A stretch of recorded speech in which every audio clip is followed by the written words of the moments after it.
Hello students, welcome to rising quant. अभी हम देखने वाले हैं ए से कॉन्ग्रुएंसी हम जो कर रहे थे उसका केस थर्ड। लास्ट केस में हमने पढ़ा था कि केस वन जिसमें side A B of this triangle बराबर थी साइड डीई के, और this was the first case. Second case में हमने देखा था कि साइड ए बी जो है वो बड़ी थी साइड डीई से। हमने दोनों ही केसेस में ये देखा था कि ये तभी पॉसिबल हो सकता है कि साइड ए बी, चलो फर्स्ट केस में तो ए बी बराबर ही था डीई के, लेकिन जब हमने सेकंड केस देखा था तो वी सॉ कि एक पॉइंट हमने पी यहाँ पे मेंशन किया था, और we joined this imaginary triangle BPC, we made this triangle BPC, और फिर we got to know, हमने इन्हें congruent prove करा, एक साइड assume करी थी BP बराबर है DE के, and then we proved that both of these triangle BPC and DEF are congruent.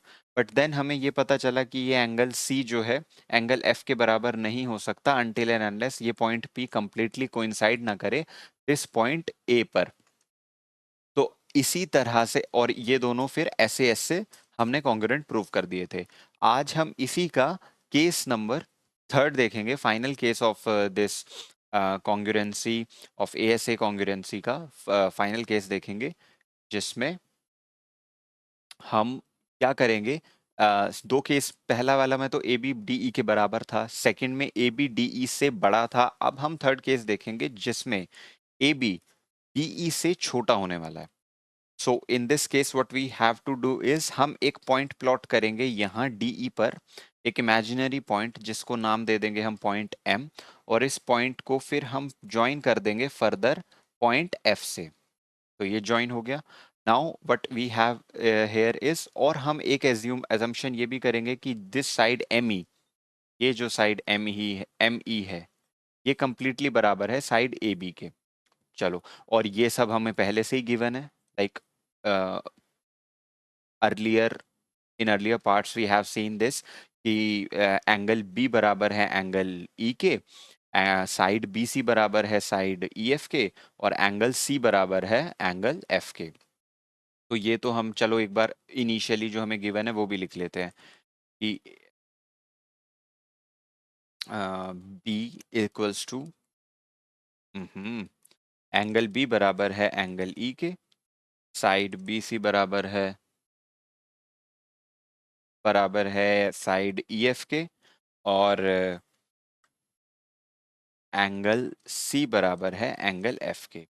और इस सी में पर्टिकुलरली क्या है, इसको थोड़ा क्लियरली लिख लेते हैं, एंगल ए सी बी, और एफ बराबर है ये हमारा डी एफ ई। ठीक है, तो all of these three conditions are given in the question. चलो, ये तो हमारा गिवन हो गया। अब हमने जो कंस्ट्रक्शन करी है, we have taken a point M on side M on side D E such that ME equals to AB.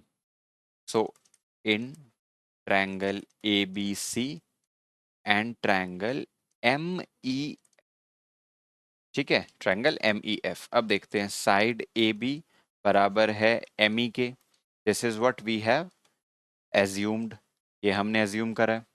ठीक है जी। एंगल B बराबर है एंगल E के, ये तो बहुत सिंपल है, ये हमें क्या था, गिवन था। ठीक है, ये भी हो गया। और साइड बी सी, ये एंगल बी एंगल ई के बराबर हो गया, साइड बी सी बराबर है साइड ई एफ के, ये भी क्या है, हमें गिवन है। तो ये हो गया side angle side. S S congruency से हमने क्या करा, हमने प्रूव कर दिया कि ट्रायंगल ए बी सी, बहुत गंदी राइटिंग आ रही है यार आज, क्या बात है।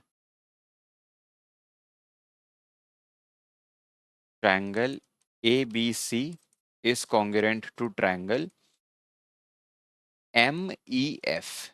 देखो ये वाला ट्रायंगल, ये ABC कॉन्ग्रुएंट है इस MEF के, this is the triangle MEF। MEF ये वाला, ठीक है, पूरा तो DEF है, और बचा हुआ इसका ये जो हमने हाईलाइट करा है ये MEF के बराबर है। अच्छा जी, थोड़ी सी जगह बनाते हैं यहाँ पे।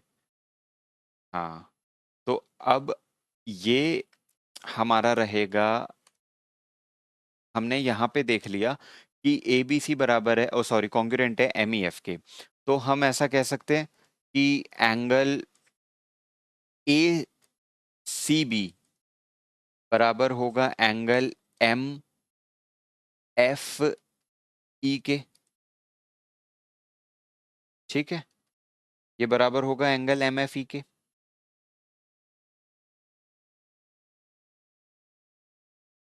Bye CPCT, corresponding parts of congruent triangles. Battery भी लो हो रही है, चलो जल्दी जल्दी निपटाते हैं इसको। ACB बराबर है ट्रायंगल MFE के। पर वही बात जो हमारे पिछले प्रूफ में आई थी, सेकंड प्रूफ में आई थी इस वाले में, AB ग्रेटर देन DE वाले में, कि हमारे को ये भी दे रखा है एंगल ACB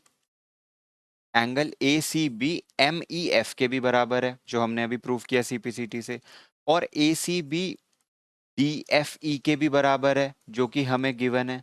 तो ये दोनों कंडीशंस क्या फुलफिल हो सकती हैं? ACB जो कि ये वाला एंगल है, इस वाले एंगल के भी बराबर है, अंदर के छोटे वाले एंगल के, और इस बाहर वाले बड़े एंगल के भी बराबर है।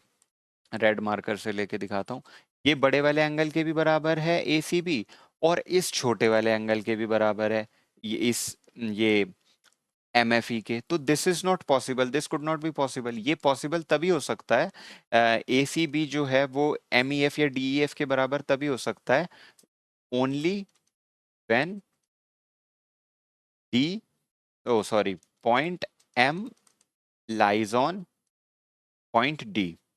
तो ये कंप्लीटली हमारा ये जो रूल है, AC angle ACB will be equal to angle MEF only when M lies on point D of this triangle DEF। ठीक है, तो इन दैट केस ये दोनों ट्रायंगल हमारे क्या हो जाएंगे? Triangle ABC will be congruent to triangle DEF by side angle side. ठीक है, एक साइड AB एंगल E और दूसरी साइड EF। ये हमारा side AB equals to DE, angle B equal to angle E, और EF बराबर BC बराबर EF। एंगल नहीं है, साइड है। ठीक है, तो सभी सूरत हाल में ये तभी बराबर हो सकते हैं जब पॉइंट M जो है पॉइंट D पर लाई करे, चाहे AB बड़ा हो चाहे DE बड़ा हो।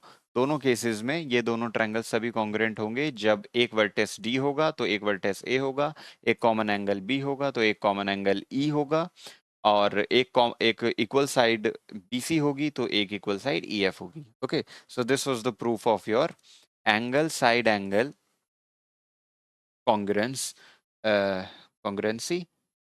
और इसको एंगल साइड एंगल भी बोल सकते हैं, एंगल एंगल साइड भी बोल सकते हैं। अगर अगर दो कॉरस्पॉन्डिंग एंगल्स पहले आ जाएं, साइड बाद में आ जाए, सपोज दिस केस कि एंगल A आ रहा है, फिर एंगल B आ रहा है, एंड देन साइड BC आ रही है। Suppose in this case angle D आ रहा है, एंगल E आ रहा है, एंड देन साइड EF आ रही है।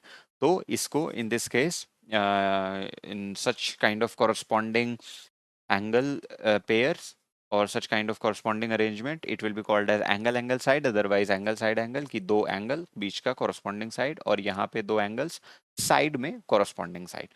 ठीक है, so I hope you guys understood this, और मिलते हैं अब नेक्स्ट वीडियोस में। अब वीडियोस रेगुलरली आएंगी, और तब तक के लिए आप लोग पिछला रिवाइज करते रहिए, and take care of yourself guys. Bye bye.